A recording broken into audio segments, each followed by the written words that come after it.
What's up, everybody? Got a little bit of news. Left It Wall recently won Best Feature at the Pro to Post International Film Festival in Genoa, Italy. You know what's crazy? I didn't even know the film festival was based in Italy when we applied. But yeah, Left It Wall won Best Feature.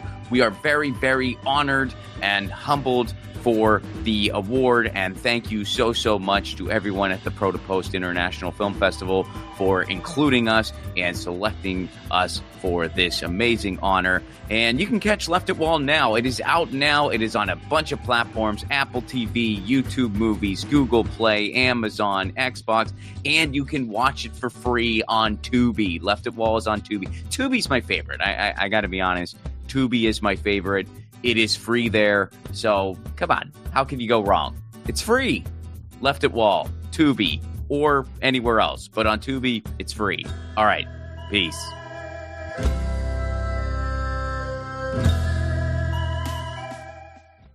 Episode 114. Leila Leigh. Leila Leigh is an actress, writer, and podcaster. We first met amidst the online Lefty Bernie Movement. She's the co-host of one of my favorite Lefty YouTube shows, PunchUp Pod. In addition to podcasting, she's done a ton in the indie film space, some of it with her husband, Josh Stolberg, who, just for the record, is episode 98. Please welcome to the show, Leila Leigh.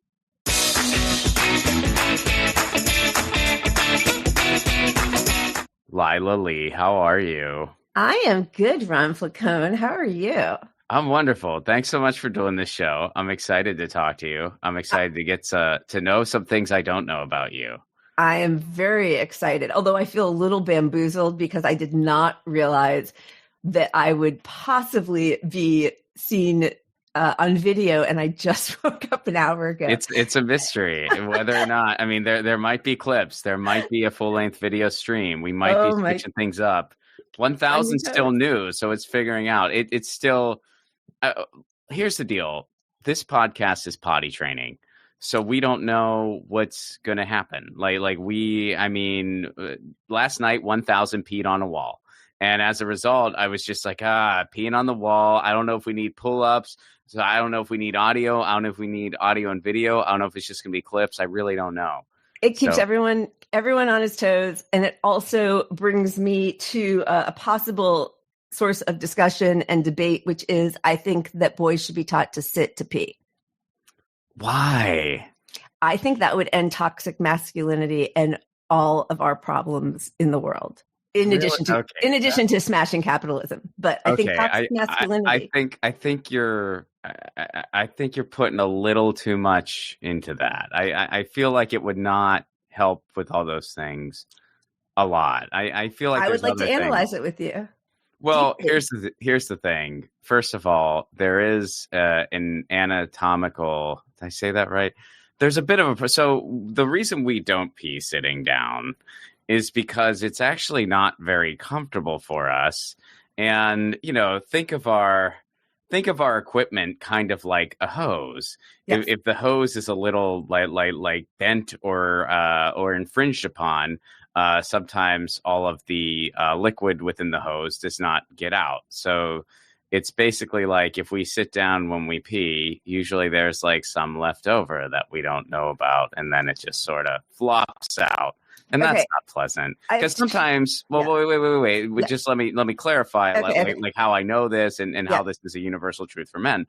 Sometimes we do on a regular basis pee sitting down because sometimes when we go to have a movement, we pee as well, like everybody else. So that's why we don't pee sitting down. It's not. It's just not an efficient way. You do. Well, only when we have other business to attend to that requires sitting down. But anatomically, it is actually better for your body and for your urethra to be sitting, get it all out. If you are sitting properly, it is actually better for you, and you release gas in a different way that is important to release when you are sitting than when you are standing to pee. How does one sit properly to pee? I mean, I as a male, I use a squatty potty. So what do you mean? Oh, you don't sit, you've never seen a squatty or you potty? have your feet up. Yeah, your feet are up a little That, bit. yeah, okay. I was going to say that is the right. I didn't know it was called a squatty potty, but yeah, that it's is a beautiful invention. You should yeah. get one. Well worth I've it. heard that that's the proper way to poo.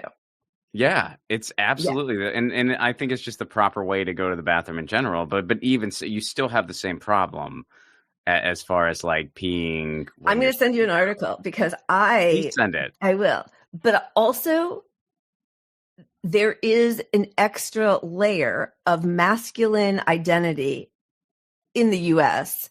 that is involved in standing to pee.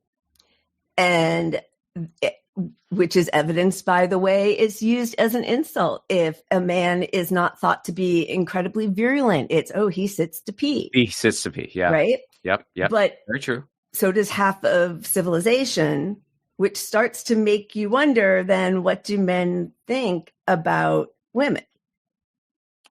Fair. Yeah. I mean, these are all fair points. It's ingrained in little boys.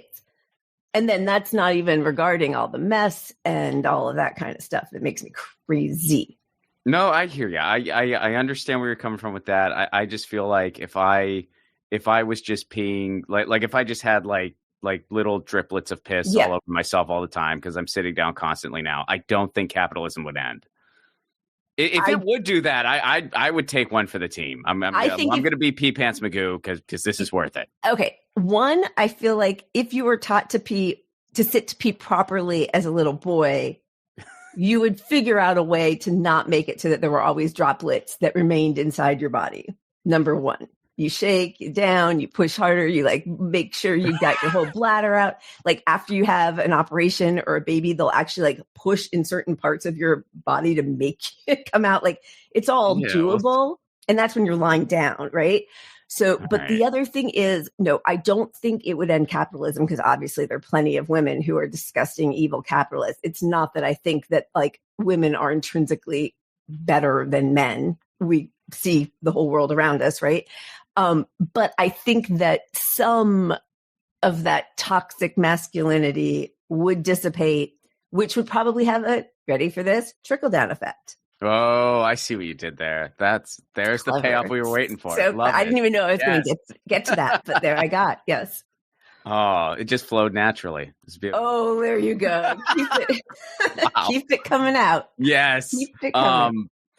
I get where you're coming from. I take your point. I would like to explore other ways to crash toxic masculinity than that. I would like to explore other options first. I feel like there's better things to go after. Does have the added benefit of never leaving droplets on the seat, behind the seat, or on the floor, which as the mother of two boys who when they were little, they had to sit to pee when they were very little, but then had to clean up after all of their friends who ever came over with a spray bottle of, bleach. And because most young boys are not taught to clean up after themselves or to aim properly or whatever. We just wave it around wherever we want and then we just move on.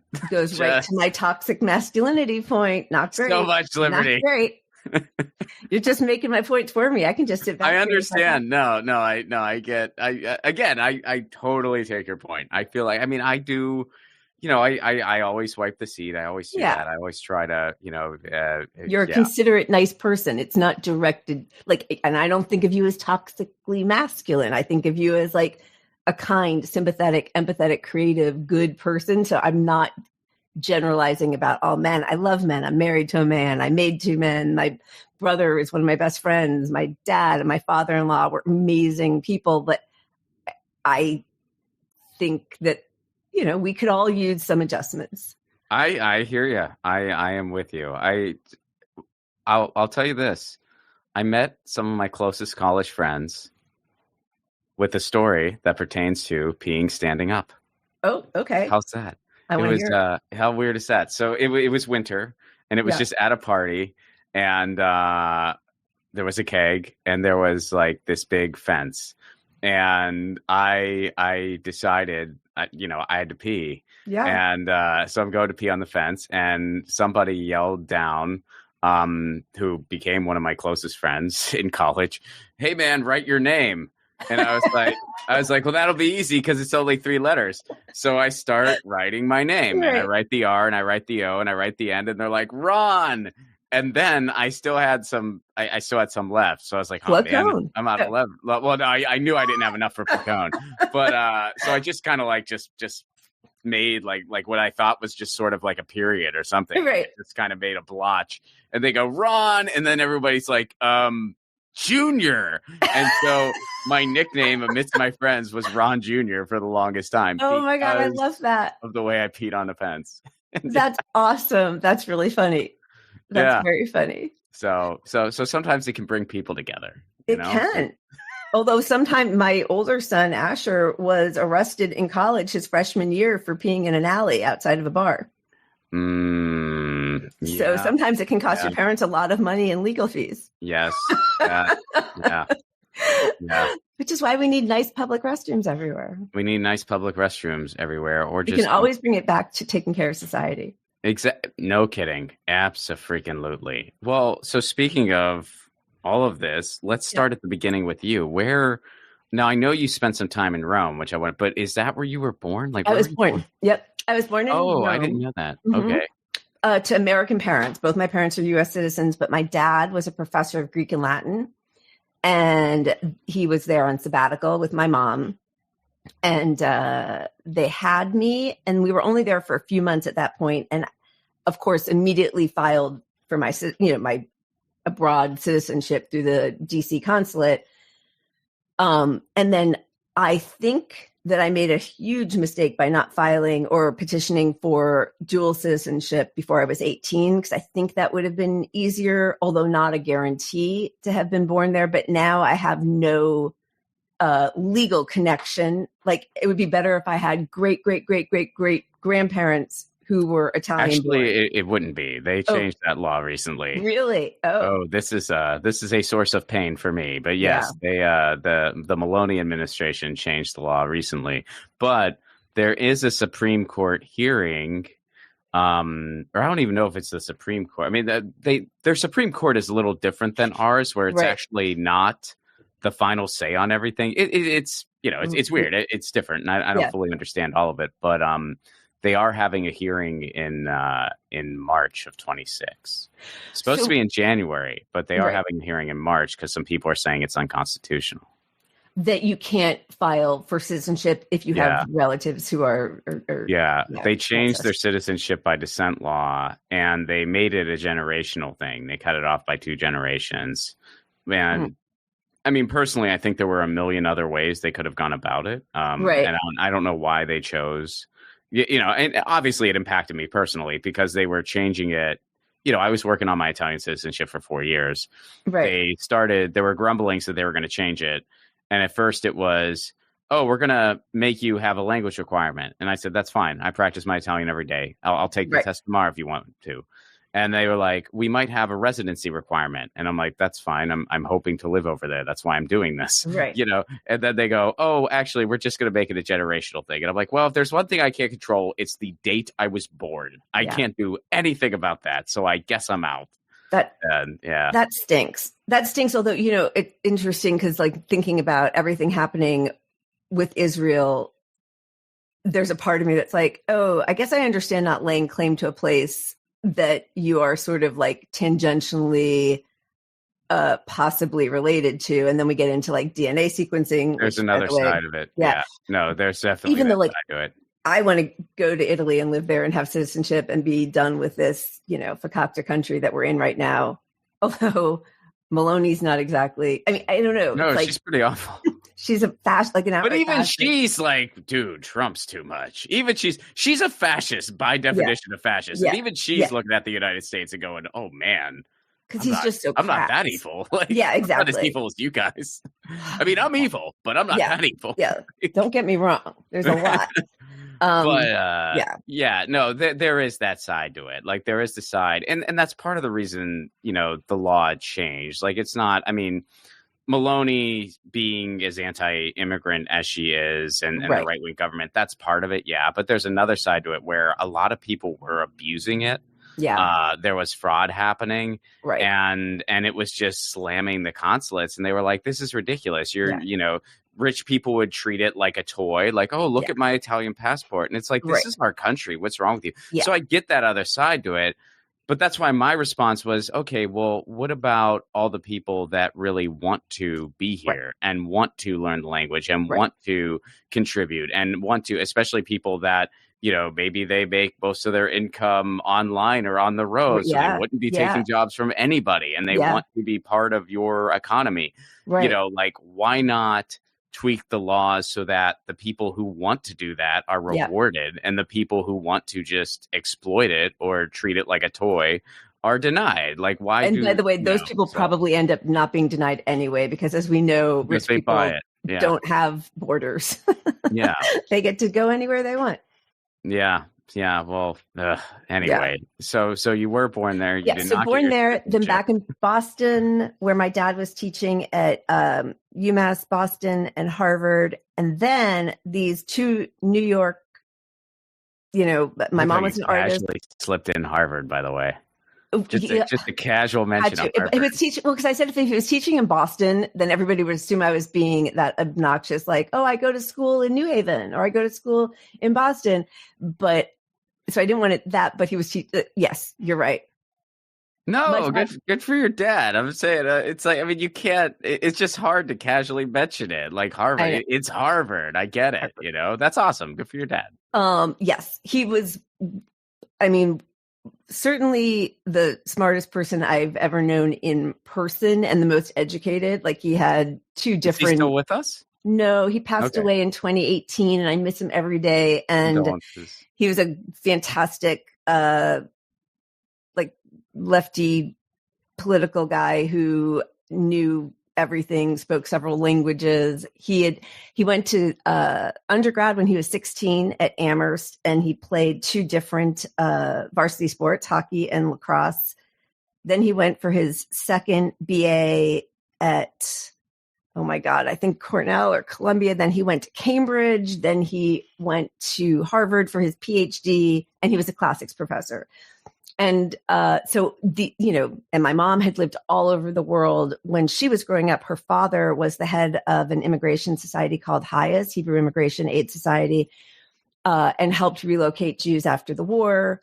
Oh, wow. Which brings up a whole other thing, because as we are all sort of being inundated with the atrocities and the genocide and digging into history that is contrary to how I was brought up learning about the history of Israel. There were so many Jews who were displaced after the war, and Europe didn't want to take them back. And the US had very strict regulations. So he did a lot of work in South America. But now, as we're coming to find out, some of the back channel deals that were being made by early Zionists with the British government and the US government, where they would rather leave Jews who had survived the Holocaust in displacement camps than allow them to go anywhere but Israel.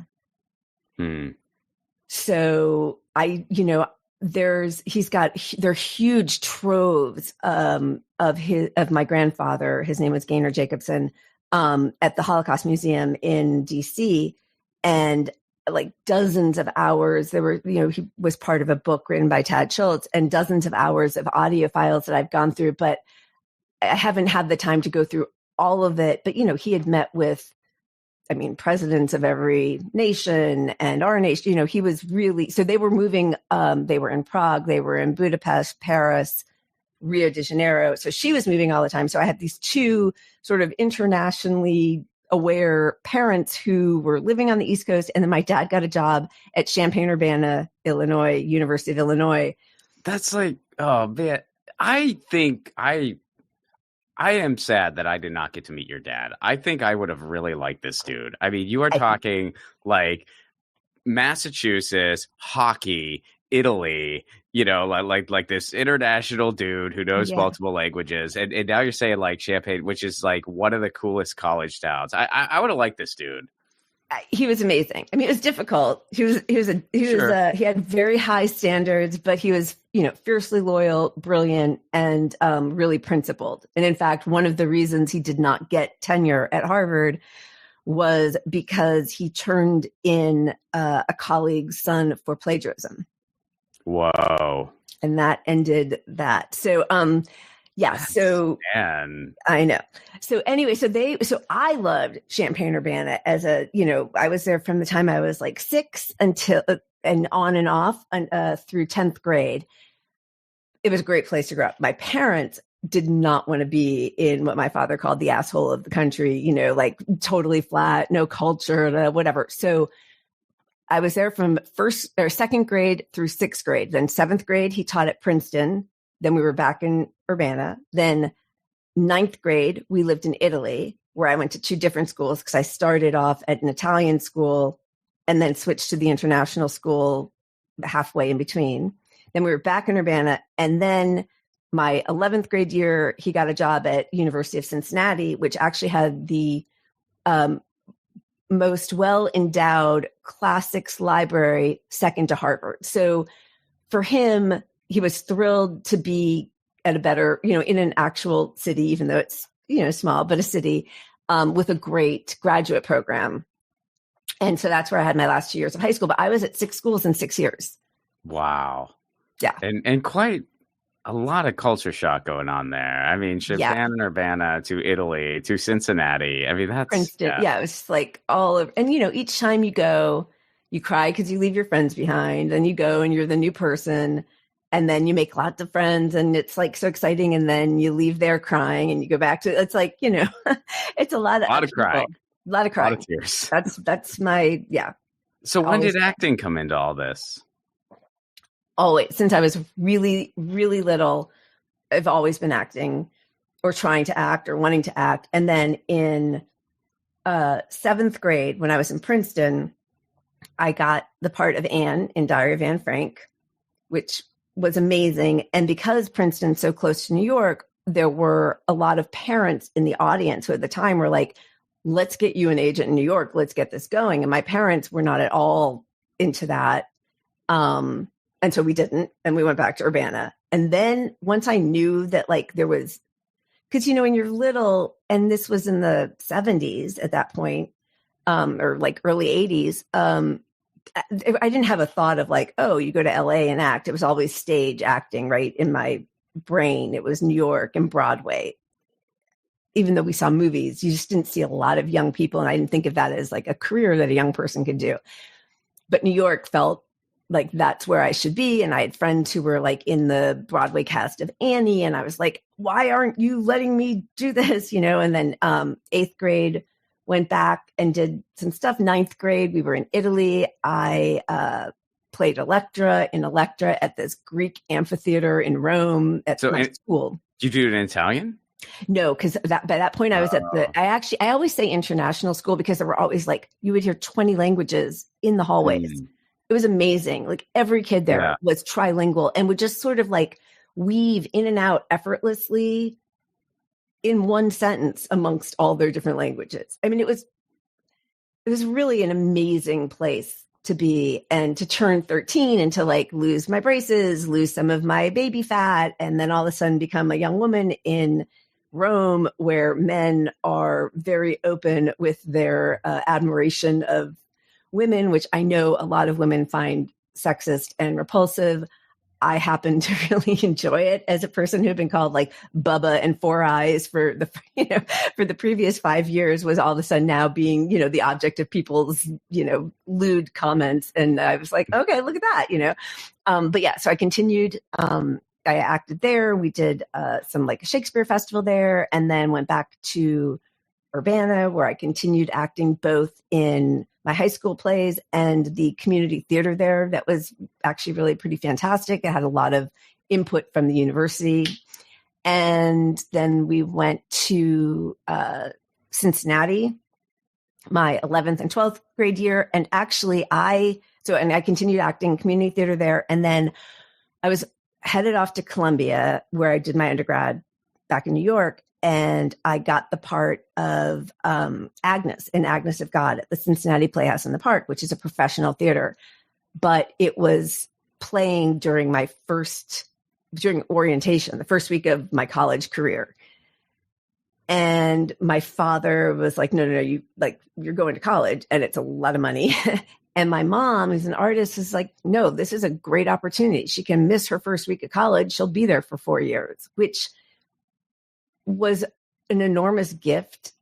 Yeah. If it was only a week, I mean, you could figure that out. But like a lot of people miss any other classes. Yeah. Yeah. But like a lot of people wouldn't have that open-mindedness to say it's okay to not do exactly what's expected of you, especially going off to college, especially like, prestigious place where everybody's supposed to do. Like I know some of my kids' friends who were in sports, athletics, weren't allowed to go anywhere, even in high school, over like a long weekend, right? So like to go, even though it's a small thing looking back, at the time, it was kind of a big deal to go off to college, because I went, and then I went back to Cincinnati to do the play and then came back. And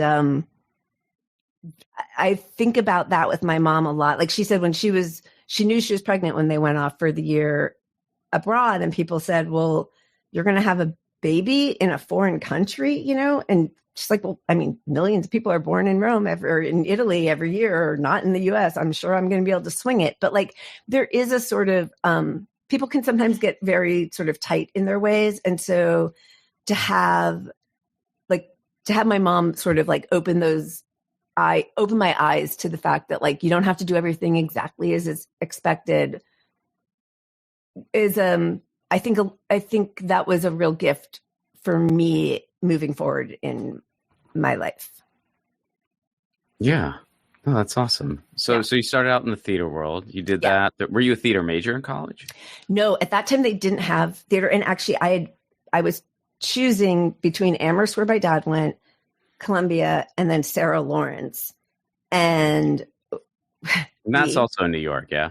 Yeah. It's just outside New York. And it's a very, artsy, theater kind of creative arts kind of liberal arts school. But I, heavily influenced by my dad, wanted to get, a proper academic BA. So I was in English literature with a minor in Italian literature, but I spent a lot of my time off campus doing off Broadway, going to, I was at Circle in the Square, at HB Studios. I was an intern at the Actors Studio. So I was sort of like always off campus. So I didn't take advantage, I think, of my undergraduate career the way I wish now I had. Like, I wish I'd just done more plays or any plays on campus, or involved myself in the student body more. I was very much like, no, I'm in New York. I'm going to go downtown and do the stuff, So you were like already living the industry life instead of just letting yourself be a college kid, basically. I was at least trying desperately to live the industry life. Right. I don't know that I've ever succeeded the way I wanted to in that regard, but yeah, I and obviously there was theater on campus. There were plays at Barnard and at Columbia, and I thought I mean, this is like embarrassing, but I thought I was better than that, and I certainly wasn't going to not have a lead in a school production. Right. So like, that's where my brain was, instead of like, oh, but you could be part of things and work your way up, and the senior probably has priority over you, or, whatever, all that kind of stuff. I just didn't do it. All right. So when did LA come into the picture for you? The second I graduated, basically. Yeah. You were like, okay, I'm going to do the LA thing. Yeah. So right before we left for Italy, when I was in 9th grade, I was 13. I saw The Karate Kid, and that movie, I changed my life. I was like, no, I can do this. I love this fucking movie so much. It was at the International Theater, or the American Theater, not American, the English speaking theater. Yeah. In Rome, near us at the Pasquino, and I saw like every single screening of it over and over. I saw it in Italy. I would write Ralph Macchio's fan club, and I would send him. I mean, this was like send him an article in Italian, but translate it for him just in case. There wasn't Google Translate then. I just wanted to make sure that he and his fan club knew what they were saying in Rome. But that really made the connection to me of like, I want to do film. I want to do film. Clearly, the masterpiece of The Karate Kid. There's no stage play that could have that effect on a person the way The Karate Kid could. And so there was one summer, my very first movie set, I was back from college, and Jodie Foster and John Sayles were making movies in Cincinnati. And so I was I did, stand-in work. I was Debbie Mazur's stand-in, and then I had like a small nothing role and stand-in work on Jodie Foster's Little Man Tate. So it was John Sayles' City of Hope and Little Man Tate. And that was like unreal for me. I was so excited. It just felt, so my 4 years of college were not only struggling to make it in the New York industry and then struggling with the real grind of a school. Like Columbia is amazing, had a core curriculum. I was reading I was supposed to be reading thousands of pages every week. But I felt like desperately jealous of Winona Ryder and her career. And I was like, I could do that. Why am I sitting here in, reading Rousseau and the Enlightenment or whatever in the library when I could be out in Los Angeles? How many dark Jewy girls do they have in LA anyway? I'd be a one of a kind thing, And so in my brain, I was like psyching myself up. And of course, everybody, when you say you're going out to LA, has a friend of a cousin of a friend you're going to call. In my head, I thought I was going to come out here and like, it would be embarrassing how quick the trajectory of my ascension to global fame would be. Yeah. And so reality that happened. Then reality hit. So I came out here just a couple weeks after I graduated. So I think July 15th of 92, I came out here, and I was living with two guys who had gone to high school with one of my best friends from college. And again, they also wanted to be in the industry. And I was like thinking about how I would deal with their resentment that I was going to get famous so fast. Like that was seriously, I was like, you really had a plan. I really did. I was like, and I'm not doing commercials or soap operas. And God, what if I get stuck in a sitcom for a really long time? Like I had all these issues that never cropped up. Good news, bad news. Never had to deal with any of that. But they had, one of their friends had gone to high school with Josh, one of their high school friends had gone to college with Josh, which is how I met Josh, my husband. Like also a guest on the show. And, who, by the way, was asked podcast before I was, whatever. Whatever. It's fine. I mean, I introduced you guys, but there's no method to the madness. I told it peed on the wall. 1,000 peed on the wall. It's figuring out its way. I'll tell Josh that he's the pee on the wall. Ron called you a pee on the wall. I don't know. I think he thinks it's a good thing now. That's you know what's weird though is like you and I opened up with talking about peeing sitting down. Wasn't planned, just kind of unfolded that way. Josh and I opened talking about childbirth. Same deal. Wasn't planned. Yeah. So there's something about you guys and like bodily functions. We gotta open there. Yeah, especially because I'm talking about Leila and Josh thing. I'm talking about men peeing, and Josh is talking about women giving birth. Totally. Interesting that either one of us feels like we could be an expert on somebody else, on the other gender. That is another interesting hook I didn't even think of. But yeah, that's so funny. If you check out his episode, we talk about childbirth. That is very two experts on the topic talking about childbirth. Me and Josh. I could tell you some gnarly stuff about childbirth. But yes, so I met Josh, and then we've been together now since then. And that was obviously not planned. I didn't think I was going to meet the person I would be with forever when I was 21. I was like, we were babies, That's like, I mean, especially in like Hollywood relationship years. Yeah. I feel like every year counts as like 5. And like if you're both in the industry, it's especially. Absolutely. Yeah. Both for the, I mean, although I guess everybody, I don't know, probably, I wonder if the rate of divorce and cheating and all that kind of stuff is any different in the end. I don't know. That's a good question. I just think, I mean, it's just such a particular life, and to have two people, it is, a really particular life with a lot of absence from each other, a lot of obviously, weird temptations, and also a lot of disappointment and sadness, and being rejected. It does a number on your heart and your brain. Yeah. So, all right. So you meet Josh, and you guys engage in this creative life of filmmaking and auditions, and then you decide. What did you guys decide to have a family? So what factored into that decision? Yeah, I mean, by that point we had been together 9 years. Or actually, that's not true. We got married because he sold a script, and it was all sort of financial. We were like, oh, we could help. I mean, my parents obviously helped pay quite a bit for our wedding, but like, it just sort of felt like, we were almost 30. And if we want to have kids, I don't know, it might be nice to be married. Like, I don't know why. It's not, I would never judge anybody on any of that. But for us, it just kind of felt like, okay, let's do this thing. And then, I still, obviously, I was doing tons of theater.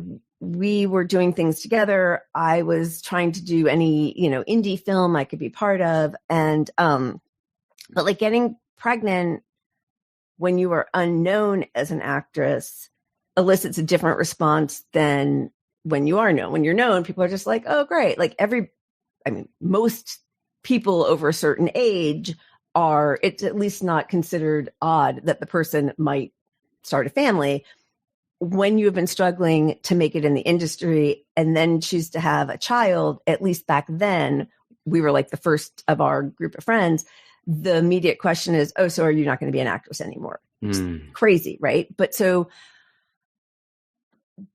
to combat that, I and one of my dearest friend at the time wrote, acted in, and produced a movie called Life Coach, which was a mockumentary about a life coach in Los Angeles. And we pulled in, all of our famous talent friends to do bits in there. We had Lauren Graham and Connie Britton and Jonathan Silverman and Carla Gugino and George Wendt and Rainn Wilson. And like, it was a, Ron Livingston, like it was a big cast for this little tiny mockumentary. And I was enormous. I gained 65 pounds. So I weighed 192 pounds when I was pregnant with my first son, Asher. And I was in it and producing it, plus working 5 little, I was walking a dog. I was teaching English as a second language. I was coaching acting classes for my longtime coach who was out of town for 9 months on a movie. But then we would shoot every weekend. I was exhausted. I was eating for more than 2, clearly. But we made this movie, and we got repped at a big agency. We won little awards. I tease Josh because he never talks about the fact he directed the movie that I wrote and produced and was in. He never mentions it when people ask him about his career. He won 2 awards for that: Best Comedy at the Queens International Film Festival and Best Director at another, Moondance Film Festival. Those are his only 2 awards for the movie I produced, and he never mentions it. Anyway, but yeah, so that was really fun. And then I produced another movie that Josh and I did together called Conception, which I love. It's just another small movie about 9 couples on the night they conceive, which also had, a lot of those same people and a few other people in it who were also fantastic. And our kids made little cameos in it. So fun. Yeah. It was really fun. Conception. And that also, did little bits of doing well. And so we're always trying, his feature career in horror and high concept. Sorry, that's so loud. I don't know why that's on. That's the president of show business. Tell him I'm busy. Yeah, exactly. I'm doing a 1,000 interview. Call my people. So, we together are always trying to come up with another project. We've done some film projects together, but then as a writer, as a director, he sort of is more, focused and able to do smaller independent stuff. As a writer, it's a lot of big budget studio films that I am not producing, that I don't produce, but that pay the bills for sure. Yeah, that's Sometimes. That's amazing that you guys can work together on that level. I mean, I can't really imagine that, like being romantically involved, and Right. I mean, people do it all the time. Yeah, but yeah, I just think it's kind of incredible. It and I wonder if we had met later in life, if we would have had the same ability. He had already directed me in so many plays and stuff, and I had, he'll say that he won't send a script out wide until I've made him cry about it. Like I mark it all up. So we're both, I think. Is that something you do? Because I mean, I've had you read stuff before. I mean, you could be honest, but I guess I might cry. Well, I saved that just for Josh. Oh, okay. It's a special relationship. No, but I mean, I can be, critical and sort of incisive, and with him, I don't need to mince words so much. But the same with him. Like, there have been times where on set, he'll be like, you've got to do something with that monologue. You're putting me to sleep. Or I need you to act different because your jowls are showing. Your jowls. I don't know how you act your jowls out of existence. Yeah. But he told me. I wouldn't be sure what to do about that. Yeah. I had a very emotional scene with Steven Weber where I'm like crying about our deceased children. So I wasn't focused on my jowls, but apparently it bothered Josh's aesthetic senses. So what did you do? Like, how did you I was like, you better light me better and like leave me alone with my, but right now I'm like, oh my God, I did not know. Anyway, so, I think we have shorthand with each other, which is really nice. And there is, but I will say, so that part of it's great. I love working with Josh. I think that's when we are sort of at our best together, is when we're being creative. One of the things when you're producing, like when I was producing Conception, which is the movie that he wrote and was directing, what ended up happening as we had two children and I was producing, but also having to take care of them, but also having to take care of my director. So like when one of the actors' agents or managers would have an issue, I was the one who was having to deal with that. When there was any stuff going on with crew, I was the one who had to deal with that. I was also the one who had to deal with our two little children. Mm. So it sort of became like a magnified, like, okay, I guess I'm just the point person for everything while you get to go off and be creative. And that's the other side, right? Is like there is some jealousy in just being in a relationship with another creative person in this industry where we are all so demoralized so much of the time. And then when he was getting more respect, more accolades, more work, when he was going off for 6 to 8 weeks at a time, and I was, no money, really. I mean, even, like you get paid for writing a script that might take you years and years, and then like, that's it. So sometimes he'd even be like flying himself to be the on-set writer because he wanted presence on his script as it was being rewritten on set during production.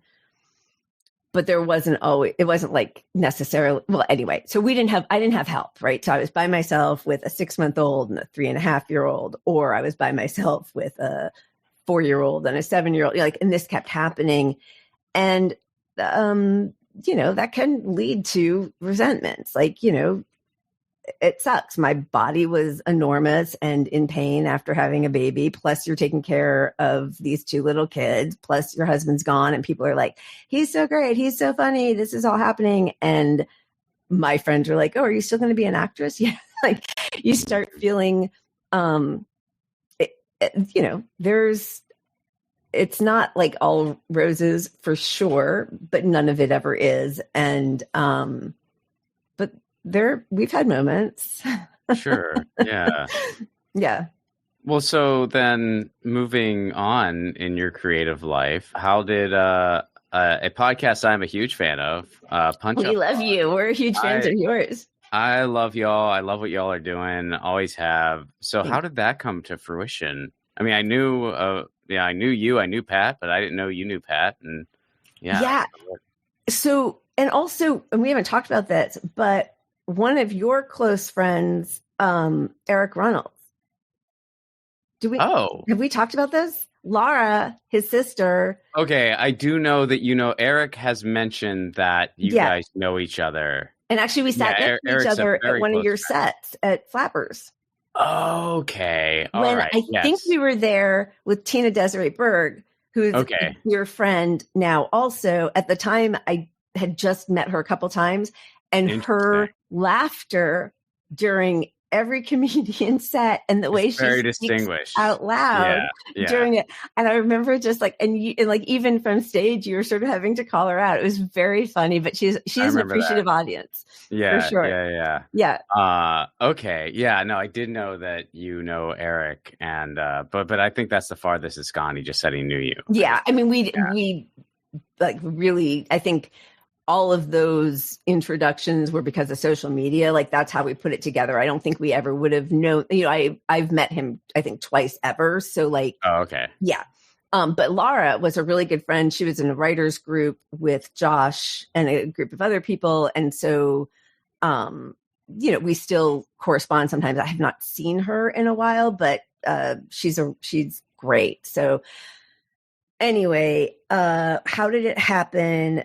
I was a big Bernie bro over here. I was a big sexist Bernie bro, big sexist, anti-Semitic Bernie bro. I mean, all the stuff. It's just unbelievable, both in 2016 and 2020. And then everything, we had already sort of lost, or I had lost one of my closest friends because of politics, pretty much. And I was very sort of strident about what this country needed and how it certainly was not the Democratic Party.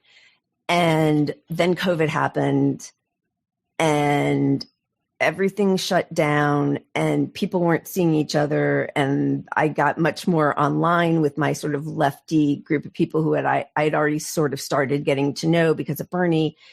And one person asked me to be on his podcast. And then I started a podcast with another woman, just a little bit, called the Happy Hour Challenge, with Jackie, who, again, this person I just met online, and we were just kind of pushed together. And we did about, I think, 10 or 13 episodes. And then, I think I didn't sleep basically for 2 years after Obama stepped in and, took Bernie out at the knees. And it was brutal. It was brutal. It was just brutal watching all that unfold and realizing, oh man, this is our moment and it's over now. It's over.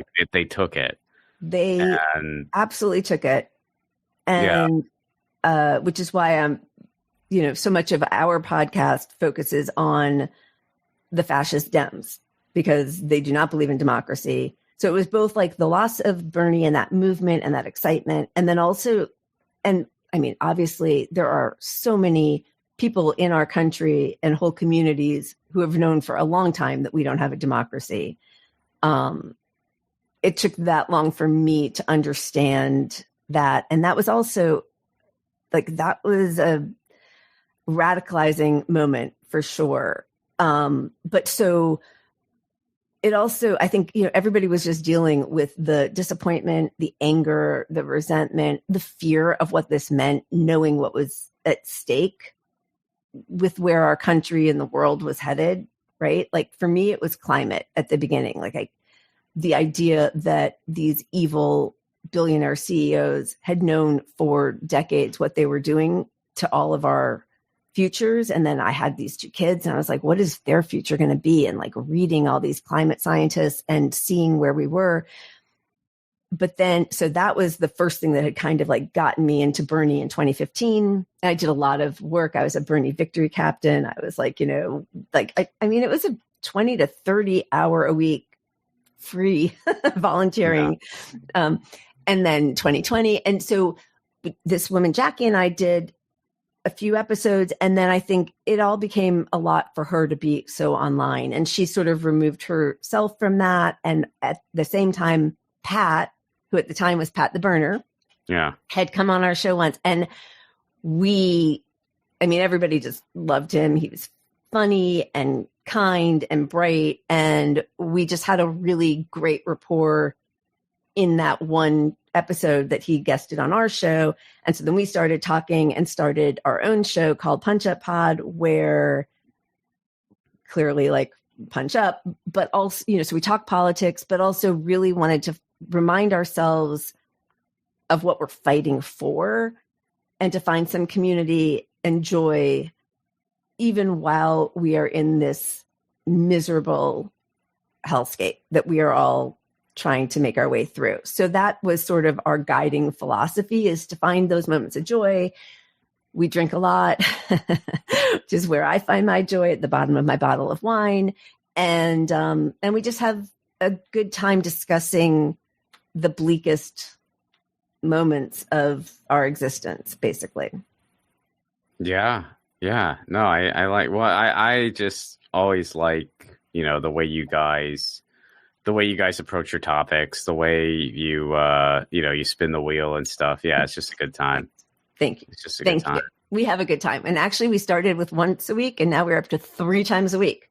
Wow. Okay. Yeah. I didn't know you were up to, wow. Wednesdays and Sundays at 5, and Thursdays tonight at 6:30. Man, you guys are cranking them out. We are cranking them out. Yeah. That's awesome. Well, so I guess then getting like big picture with the world, where do you kind of see this all going with, I know this is a loaded question, so feel free to take it however you'd like, but like with the contemporary United States, where things are at now, where do you get your hope from, if there is any? I mean, I think the hope is with the people always, right? And there is a slim chance that some of us survive all of this and look back at this point on history as a real breaking point and a real shift in this country. That would be at my most hopeful. In my most realistic, I am desperately sad and panicked, because even if that does happen, there will be so much death and devastation and disability and war and slaughter and immiseration that will persist for decades. Do you think we're going to have a civil war here? If it is a civil war, I don't think it's the one. I don't think it's the like MAGA versus the left. There's not a strong enough left in the first place. Right. Yeah, I don't think it would be that either. I think it would. Yeah. But anyway. Well, I mean, I think, one thing that I do think is interesting is there is this sort of constitutional crisis between the military in our country, who, whatever you think about it, and I think everything bad about it, truly, like we've been at war my whole life and longer, and they are all wars of imperialism and colonialism. And I find it abhorrent, and it is all of our duties, I think, to speak out against all of them and to make a distinction between the people of this country and the ruling powers. Right. But I do think that a lot of people who get into the military, that's their only hope. I don't think it's always for this, fierce. I mean, and it's by design, right? You keep the whole population. You keep a population desperate, and they will have no choice but to do your bidding and enter the military. Exactly. That's how every empire worked. I mean, we're no different. Yeah. We're just a new one. Right. But there also is such heavy propaganda about what people are fighting for, the oath to the Constitution, that now watching what ICE is doing and DHS, Border Patrol, I think a lot of members of the military and a lot of them are being like directly affected by ICE. They either have relatives or they themselves are immigrants or their relatives are immigrants. And they're watching these Gestapo thugs act with complete impunity, contrary to our constitutional rights. That to me is where a sort of civil war, that contradiction between the people who thought they're keeping our country safe and then see that all the things they were told they were protecting, that America was built on, right? Our freedoms, which freedoms of press, of protest, of speech are being stamped out. Mm-hmm. That to me feels like a possible line of hope, because nobody's putting a gun in my hand and expecting anything good to happen, right? So like if there's a civil war, I will die very quickly. I'll be extinguished. So see, I think it would just be a massacre. I think that because I do think there has been, yes, some resistance within these institutions, but I don't think it would be enough. So I think at the end of the day, you would just have the most funded military in the world. You would have the cops. You would have all the right-wing militias and the hate groups. You would have ICE. You would have just all of them on the same side. And then on the other side, you would just have everybody else, the poor, the disabled. Right. You'd have Antifa. You'd have some, like disgruntled veterans and stuff like that. That's what I'm hoping for, those disgruntled veterans to stand up. I think the numbers would not smile on our favor. I just think the guys would be more of a massacre than a war. I think, and that like mostly is where I land, which is why, as much as obviously we should all be focused on what our country does in our name abroad, just for the atrocities that we commit or help commit in other places. But then the next layer of that is everything they do in those other places is a testing ground for what they're going to bring back here, right? That imperial blowback. Those ice cages are not being built for immigrants. They are now, but that's all of our eventual fates if we do not speak up. Right. That's why we're called terrorists. If you are anti-capitalist, if you are pro-environment, if you are anti-genocide, they're labeling us all terrorists so that they can get away with treating us without any due process, because they can judge us on a pre-crime, which is what terrorism, that designation of terrorist allows them to do. Right. Most of the time, crimes are allowed to be played out, unfortunately, but they play out. Then there is an arrest. Then there is a judicial process. Then there is, in like the best part of the way our rights are supposed to be carried out. With terrorism, all of that happens, the judge, the jury, and the execution without any due process, and often, almost always, before the crime's been committed. Right. So it allows a different process, which is why they love designating, the narco terrorists. So we're just assassinating people in the Caribbean. We don't know who those people are. And in fact, most of them are probably just fishermen, right?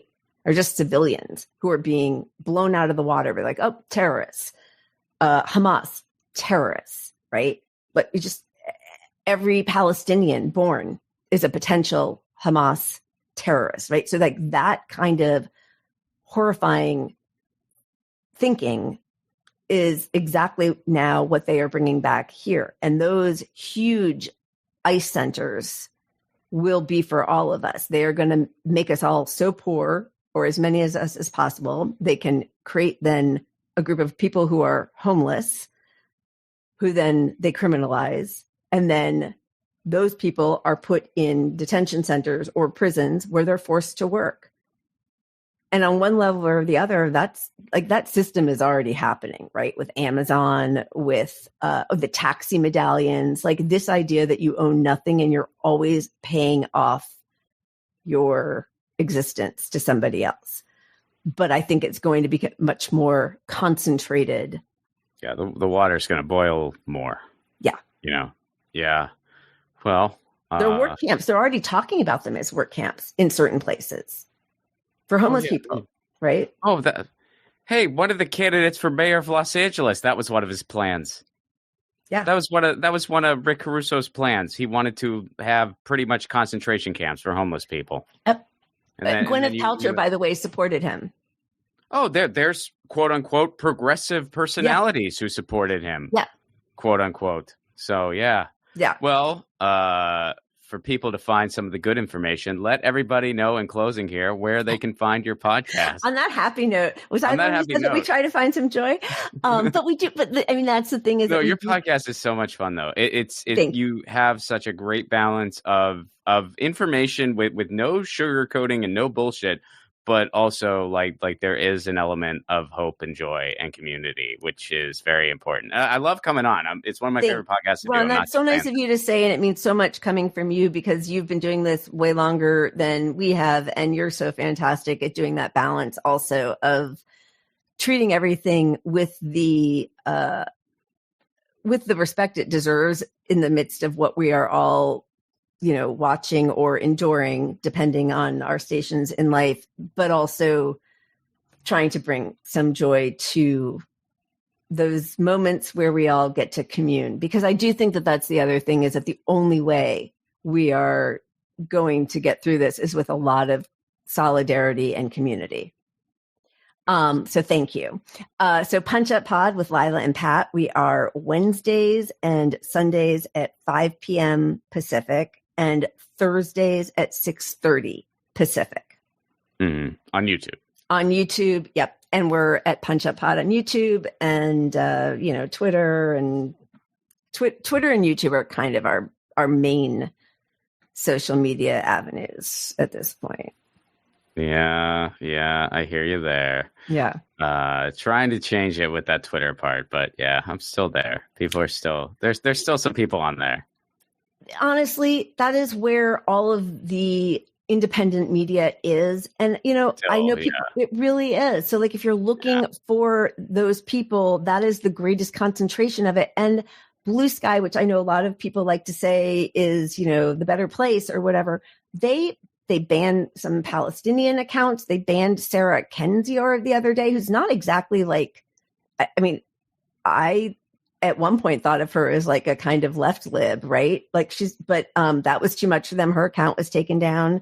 She does Gaslit Empire. I'm not super familiar with her. So anyway, but like it's not like this lefty free speech platform. And I think if we all, the critical mass of independent voices on the left is really still on Twitter. So yeah, I agree. I wish it would move elsewhere. Even, I know that all platforms are going to have similar problems. Yeah. I just don't like the fact that, well, this one is literally run by a Nazi. I know. And there's Nazis and porn bots everywhere now. But I hear you. It's just like, well, there hasn't been, a replacement for that community. And with the way the internet works now, there's probably not going to be. But all right. Well, so PunchUp Pod, everybody, check it out. PunchUp Pod. That's right. Thanks for having me on. I don't feel like we resolved the sit to pee issue, but that's an ongoing debate. That'll have to be a bonus pod. Pat is on your really side. Dive into that. This is our ongoing fight between Pat and me. It's the only one where we have not been able. Let me ask you this. Yeah. Are there any dudes on your side? Well, there are lots of Asian countries on my side. And actually, I think it is a particularly United Statesian thing, possibly. Is it? I've been to Japan. Obviously, men stand to pee in lots of places. Yeah. But I don't think that there's the same idea of it's emasculating if you do sit to pee. Well, whereas I mean, I don't think that. I mean, I just think it's right. Just... But that's part of what I think a lot of men respond to. It's like, that's why that's a slam on people. That's why it's an insult when one man says it to another. Oh, he sits to pee. I mean, you can look up all the references. There's like, I write them down of movies where that, right? Like that's a thing. I don't know that that's a thing in other countries. It's not that men don't sit or stand or whatever. Although again, men sit and pee, if you're lucky, a couple times a day. But the idea that somehow makes you less of a man. Sure. I think that is a particularly U.S. phenomenon. But maybe. I don't know. I'm willing to continue this anytime. No. In principle, I totally get where you're coming from. I just don't. In practice, I'm like, yeah, but it is a lot better. Like for us, it's just the way our equipment is wired. Leila, thank you so much for doing this. Thank you for having me. This was a blast. You're awesome. We love having you on. Of course, want to have you on anytime that you're available, but we'll make that happen again sometime soon. I really appreciate this time. This was fun. That was Leila Leigh. Check out PunchUp Pod. I am on there from time to time. It's really good. It's a really great show. I love it. Just for the record, I was thinking, is this the first couple that 1000 has ever had? I mean, obviously not together because we do, one guest at a time here. But and I realized it isn't the first time that a couple has had, both have appeared on 1000 would be Lee Camp and Eleanor Goldfield. Lee Camp has been on the show. Eleanor Goldfield has been on the show as well. I recommend checking out both those episodes. But that is the first one. Other interesting component here, they both incorporate the word Lee, although spelled differently. Lee Camp, Leila Leigh, and Cup. Isn't that a weird coincidence? Or it might just be, okay, Ron, that's nice. I thought it was fascinating. Music for the 1000 podcast is provided by Andrew Saxon. Be sure to check out his podcast, The Be Watching Podcast, wherever you get your podcast. Please do leave us a 5-star review. Make sure you're subscribed. Tell your friends. Write a review if you can. This is still a very, very new show. Like I said earlier, it's a toddler. It's still, it actually had another accident last night. 1000 is, potty training is a rough process.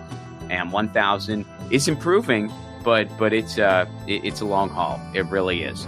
If you want to support the show on the sustainability end, you can do so over at patreon.com/Ron Placone. We got an awesome community on Patreon. You get bonus content, full stand-up clips not available anywhere else. You get the 1000 episodes before they're released to the public. We do a Zoom hangout once a month. It's a really cool meetup. And we're going to start doing some bonus 1000 content. You can already get some of that now. There are unreleased interviews from my old radio show. Well, they aired years ago, but now I'm re-releasing them. There's an interview with W. Kamau Bell. There is the full unedited interview with Jello Biafra. We spoke for like 2.5 hours, so I had to cut it down because the podcast was really new at the time, and I just thought I can't publish something this long or people are just going to be like, what's going on? So there's going to be some bonus interview material. Leila and I are going to have some bonus content, some other interviews. So yeah, patreon.com/Ron Placone. All right, 114. Don't have anything unique to say about 114. We will catch you next week. Peace.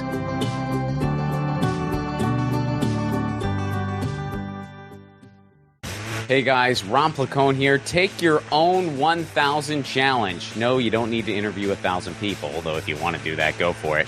Your 1000 challenge can be whatever you want. Maybe you want to call a friend out of the blue once a week.